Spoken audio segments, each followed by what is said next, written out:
Welcome to Showing Up Solo with Hannah and Nicole, your guides to navigating online marketing for your business. Welcome back. Welcome back. I'm so glad that you're here for episode 2. Yeah. So today we're going to talk about ideal clients and really knowing who your ideal client is. Yeah, now that's a term that gets thrown around a lot in marketing. Yeah, it's a jargon. It's a jargon term for Jargonese. sure. It basically means, who are you selling to? Who is your product or your service for? Yeah. So, for example, this series is for service providers who want to learn the basics and essentials of marketing yourself online. Yeah. So that's who we've made this for. That's who we're talking to. That's who hopefully you are.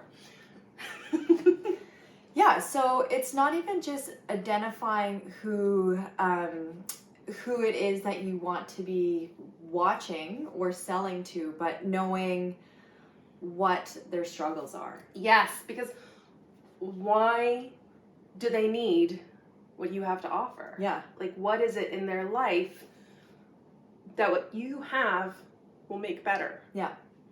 And you have to know that really inside and out to really understand that. Yeah. And that's by like diving deep into thinking who this person is, like really trying to get to know them intimately. Yeah. And so we'll use terms like ideal client, ideal customer, ideal audience, Target audience. It's all basically interchangeable. And then you'll probably hear the term ICA, or ideal client avatar, which basically is an imaginary person who is the epitome of your perfect dream client. Oh, that's another one, dream client. But it's basically like that person who you made this service for, or this product for, or whatever. This is who you made this for. Yeah. And you know them better than you know yourself. Yeah. You know them inside and out.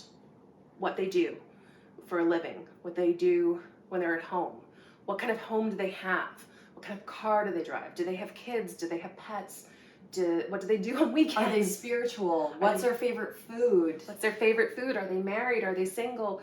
Are they active? What do are they? Yeah. Do they drive? Do they drive? Commute? What are their values? Yeah. Are they really into social justice or sustainability? What are their money blocks? What's their relationship with money? Yeah. And so much of this information, and you have to know them so well, like get really deep into it. I think it's a very awkward experience for a lot of people. It is. It really is, because it makes you think about someone to a degree which normally we don't. We're kind of told like that's none of our business. Yeah. But it kind of pushes you past those. Exactly. Yeah. And there's a bit of a debate around too, because some people will dive deep into the demographics, gender, age, ethnicity, religion, sexuality, and because that kind of data is generally pretty available. I mean, we tell Facebook what our relationship status is often. Yeah. You know, like that information is easily accessible, but a lot of people then shy away because they don't want to discriminate. Like gender, for example. I mean, there aren't two genders. Yeah. So saying man or woman, it doesn't cut it anymore. But on the flip side, being too general, when like trying to include everyone, even though what you have to offer isn't for everyone, isn't helping anyone either. For example, if your service is specifically for a type of person, you don't want to like waste anybody else's time. Yeah. Right? Yeah. Yeah. Well, and the thing is, you don't want to be selling to the whole. You want to be selling to people that they feel like you know them. Yes. You really know the struggles that they face. If you are trying to essentially sell to everyone, they're not going to feel like you really know what their problems or their struggles are. They won't necessarily know if you're client can't see themselves in what you're putting out there, they're not going to know it's for them, right? Exactly. Like they might go, oh, I don't know if that's for me. They might self-eliminate too soon because of vagueness. Yeah. It's a bit like being too nice, almost. Yeah. I'll use like, I'll use this example because I have quite a few clients in this space, but if being good to the planet is a core value and a deal breaker for you would be working with someone who really doesn't care about it, or like worse, like is actively destroying it, they're not for you. You're not going to work. They're not going to work together. Yeah. And making it seem like you will, and getting as far as, oh no, that's not helping anyone out. Yeah. So saying, this is who I work with. I work with companies that believe in leaving the planet better than they found it. Yeah. And that's the only people I work with. It saves everyone a lot of time, because the people who are like, yes, that's me, I believe in that, they're going to be reaching out to you. And the people who are like, oh, then you're not wasting each other's time. Well, and then you might get to a certain point with these people that your values don't align. And you've come to a place where you figured out that you actually you're not each other's kind of a person that you want to work with, then it is a waste of time. Exactly. And then where do you go from there, right? Yes. Like how is your marketing strategy going to help others if you keep making it too general? Too general, yeah, exactly. Like, so I only work with people who value a work-life balance. I mean, I'm a work-life balance work in progress, but it's not going to benefit me if I'm working with anyone who doesn't. Yeah. And so that's in my marketing, is I show my real life, like my children coming into I talk about it all the time, but my children are like always in my calls or my social media and stuff, but that's part of it. And anyone who has a problem with that, I don't want to work with. Yeah. I don't like, that's going to be a deal breaker for me. So it's right there, front and center in my marketing. Yeah. Right? Yeah. Yeah. Well, and it's also not even, so going past like, you need to let people know what kind of people you want to work with, so you align with the same values. But if you kind of know what their aspirations and their goals and what they want to achieve in life, then you know how to help them get there. Yes, exactly. So if your dream client, your ideal audience, their dream is to get to a 2 or 3 day work week and be making a tidy income, but they want time. Selling them something about, I'm going to make you this much money, that's not going to speak to them. Yeah. You're going to want to talk about, I'm going to make your life easier by making this happen faster or quicker, or saving you time so that you have more free time, because free time is what they want. Yeah. They want more time and they want less stress. Exactly. You need to know what their motivations are. Yeah. Right? If you want to like let them know you understand the emotion that they want to experience from achieving something. Exactly. Like, what is it that they feel when you've helped them or served them with something? Yeah. If you're selling yoga classes, and like if you've got someone who's interested in yoga classes, but they're interested because they want to improve their mobility because they're recovering from surgery or something and they want to have flexibility. If you're just talking about, oh, it's going to make you so slim and so bendy and so, they're not going to go for that, because that's not what they're looking for. Yeah. If you're talking about weight loss, for example, okay, that could resonate with them, but that's not what they're seeking. They're seeking less pain, more mobility in their joints. Yeah. So that they're going to pick the person who's talking about that. Yeah. That's who they're going to pick to work with. Yeah, exactly. They want to feel the joy of not experiencing pain every day. The confidence in knowing that they can do something that they couldn't do before. So it's like taking it that extra step of knowing them on a deeper level. Exactly.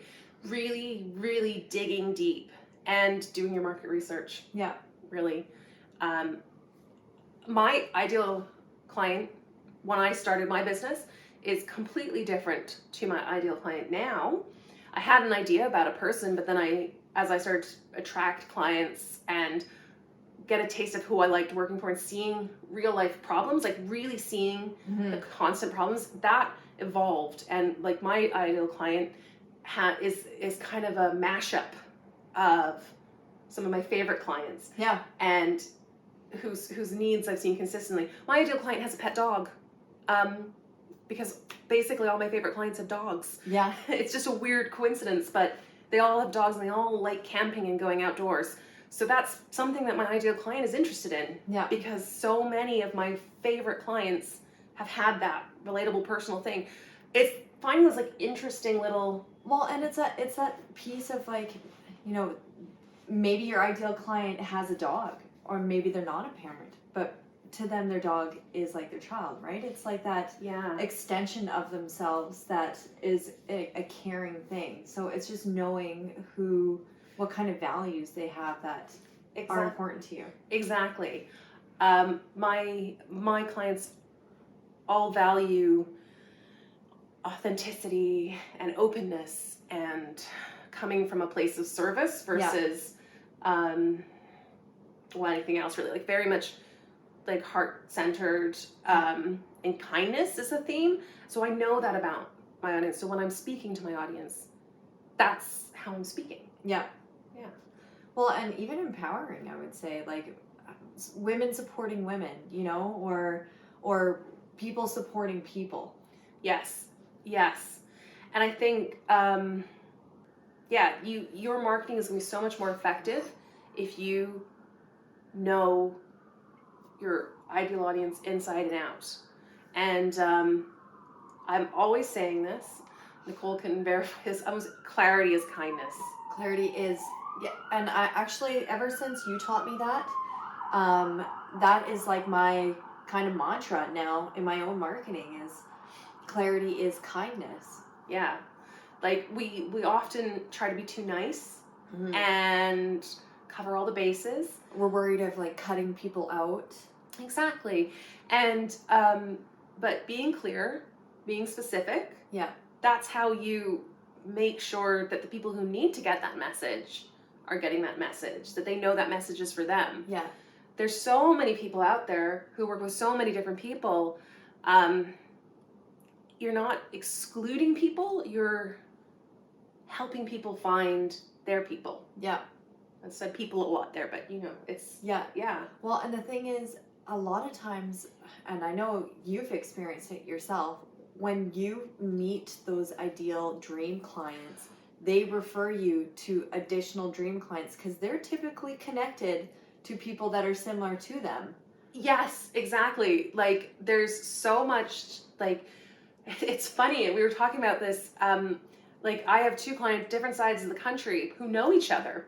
Like, and I found them separately. Yeah. But, like, they know each other. Like, that's because generally people like to hang out with people who are like them. Yeah. And so knowing them, getting into that, niching down is very popular, knowing your niche.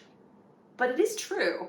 Like, it is a lot easier to market to a specific niche than it is to try to market to the world. Well, and you're not closing doors. You're really just defining yourself and your ideal client, which we strongly recommend is like, you know, the best thing for you and supporting your clients. Yes.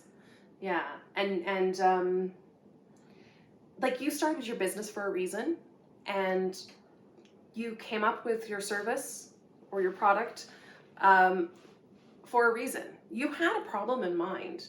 I think we like to pretend that we don't have someone in mind for it. Maybe it was yourself. You know, a lot of people do. That's the inspiration behind here. We want to help people who were us a year ago. Yeah. Or, you know, at the beginning of their business journey. We want to help people who were just like us when we started our business. Yeah. So we're also our ideal client, but you don't have to be your ideal client. You just have to know who they are. And Well, the best activity I ever found was like pick someone that you would love to work with. Yes. And actually, when I made my ideal client, I used you, and I formed you with my best friend. And I made you two into like my ideal client, and that was like my avatar that I created. Oh, that's awesome. Yeah. I did not know that. That is awesome. Yeah. Well, see, there you go. And then look at us. We're working together I now. know, right? Yeah, so that's perfect. So that exactly, like it's much easier to come up with it if you can think of a person you know. Yeah. In real life. Like I said, my ideal client is a fusion of my favorite clients, like what they all had in common or what I really found inspiring. Yeah. And I will say from experience, when I have worked with people who don't fit that, it's not the same chemistry. Connection. Yeah, connection. Yeah. You just don't have that same, you get this buzz when you work with that ideal client. Like when you're like, yes, this is like, we're jamming, this is the energy. And I'm not saying like that anyone who's outside that ideal client, you're not going to have a good experience with, but I just say like, from my experience, when I have worked with people who fit the bill, it's magic. Yeah. It's wonderful. Well, and your ability to create content for them, I find for me, is so much easier because you love everything about them. Not to say that you don't love the other people, but you're inspired by your dream client. That's why they're your dream client. You're right? excited to create something for them. Yeah. You're excited to meet them. Yeah. And we'll get into this when we talk more about social media marketing, but a lot of people think of social media marketing, well, actually any marketing, as talking to a large group of people. But we're not. We're talking to people one at a time. We're talking to them on their phone, probably while they're sitting on the toilet, scrolling through Instagram or whatever. Yeah. And but we're talking to one person at a time. We may be using the same message over and over again, but you've got to remember you're talking to one person. Yeah. And it's like you and another person through the screen. Yeah. So when you know who that person is, it's a little bit more personal than if you're just talking to whomever. Yeah. Yeah. Yeah, like for me, the best marketing that is ever that I've ever, I don't want to say fallen for, but I'm like, wow, they really know me, is because they spoke to me. Yes. I felt like, oh my goodness, they know me. Yes. Like they know what's going on. Like they know why I want this. Yeah. It's kind of a funny coincidence, but a lot of my clients, I actually am their ideal client. Yeah. And so I'll be writing their content and I'm like, oh my God, this is hitting really close to home. So that also helps if you, but like I'll be going through their content and I know it's working because I'm their ideal client and I'm like, yep, that's convinced me and I'm the one who wrote it.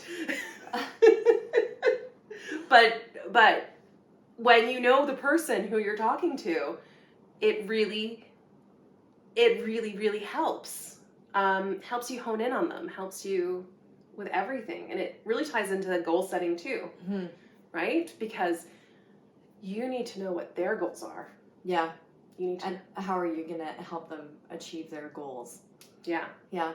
Yeah, exactly. So that's a little taste of a little window getting us started into the marketing world. And a lot of people want to skip ahead to what they're doing in their business. Like branding's always so exciting, so pretty.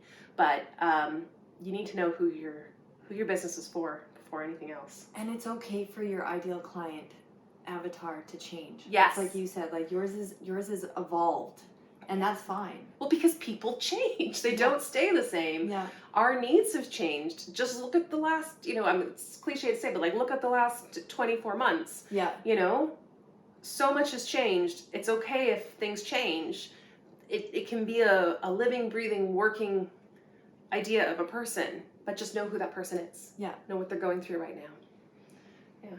Yeah, so in this month's, we're going to be helping our members identifying who their ideal client is and really like getting to know that person, that dream client. Yeah, and so we have our membership where in addition to these YouTube episodes, we also have guest experts come in, and we also have a live content batching session. It's kind of like a co-working content batching coaching kind of vibe.